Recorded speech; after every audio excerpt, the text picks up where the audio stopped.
Hello everyone, তোমরা সবাই কেমন আছো? আশা করি সবাই খুব ভালো আছো। আমিও খুব ভালো আছি। আমি পূজা তোমাদের সাথে শেয়ার করতে চলে আসলাম আবারও একটা নতুন ব্লগ নিয়ে। আশা করি তোমরা আগের ভিডিওটা দেখে বুঝেই গেছো আজকের ভিডিওটা কিসের উপর হতে চলেছে। হ্যাঁ, আজকে আমরা যাচ্ছিলাম মুভি দেখতে। আর তোমরা তো সেটাও জানো কোন মুভি দেখতে যাচ্ছিলাম। তো আজ আমরা যাচ্ছিলাম ধূমকেতু দেখতে। আর আমাদের লাইফে এই প্রথম এক্সপিরিয়েন্স মাম্মামকে নিয়ে মুভি দেখতে যাওয়া। এর আগে কিন্তু কোনো দিন মাম্মামকে নিয়ে আমরা সিনেমা হলে যাইনি।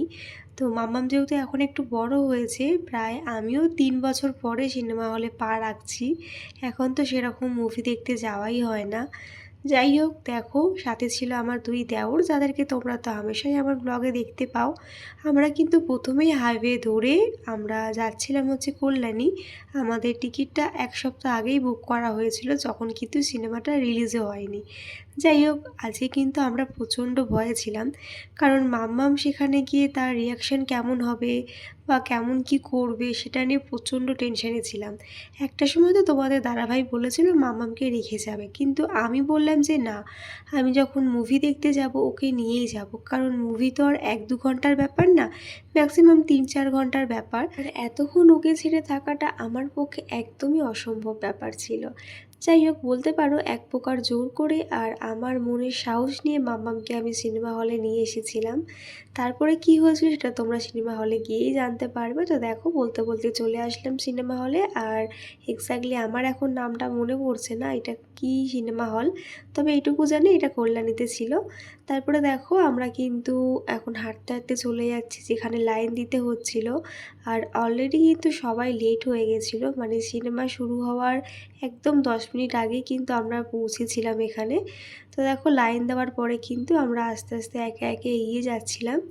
আর আমরা যেহেতু টিকিটটা 2 সপ্তাহ আগে কেটেছিলাম, তার জন্য কিন্তু আমাদের ফোনেই টিকিটটা ছিল। সেটা দেখানোর পরে কিন্তু আমাদের ভেতরে ঢোকার জন্য অ্যালাউ করলো। তারপরে দেখো আমরা ঢুকে পড়লাম, আর আমাদের সিটটাও কিন্তু খুঁজে আমরা বসে পড়েছিলাম।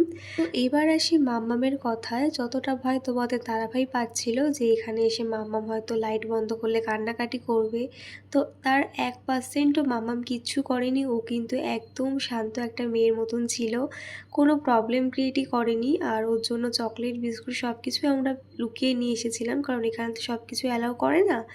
যাই হোক, সেগুলো খেয়ে কিন্তু অনেকটা টাইম কাটিয়েছে, আমাদের কিন্তু কোনো প্রবলেমই ক্রিয়েট করেনি। তো সত্যি আমরা এতটাও আশা করিনি যে মাম্মাম আমাদের সাথে এত ভালোভাবে থাকবে। যাই হোক, এবার আসি মুভির কথায়। তো যতটা আশা নিয়ে মুভিটা দেখতে এসেছিলাম, তো তার দ্বিগুণ ব্যর্থতা নিয়ে যাচ্ছি আর কি। মুভিটা প্রথম দিকে যে একটু ভালো লাগলো, শেষের দিকটা আমার একদমই ভালো লাগেনি। দেখবে কোনো মুভি ইনকমপ্লিট হয়ে থাকলে না ঠিক ভালো লাগে না। যাই হোক, হয়তো সবার মতামত এক নাও হতে পারে, অনেকের হয়তো ভালোও লাগতে পারে, তবে আমাদের সেরকম একটা ভালো লাগেনি, সেটাই তোমাদের সাথে শেয়ার করলাম। যদি বলো তোমরা 10-এর মধ্যে কত দেবো, তাহলে আমি বলবো 10-এর মধ্যে মুভিটাতে আমি 8 দেবো। যাই হোক, দেখো, তবে এতগুলো দিন পর একটা সিনেমা হলে এসে একটা মুভি দেখলাম, আর সবথেকে বড় কথা মাম্মামকে নিয়ে, সেটাই আমাদের কাছে খুব মজার বিষয় ছিল।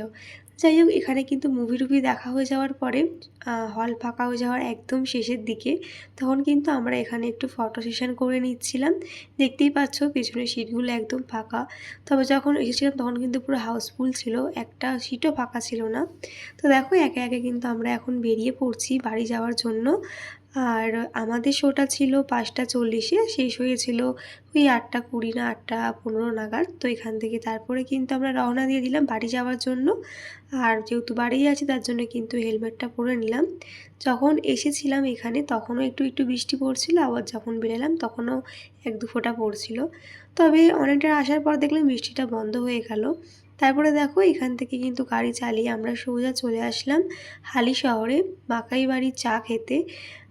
তো এখানে চাটা নাকি খুব ফেমাস। আর এর আগেও দেখেছি এখানে প্রচণ্ড ভিড়, অনেক লোকের সমাগম হয়।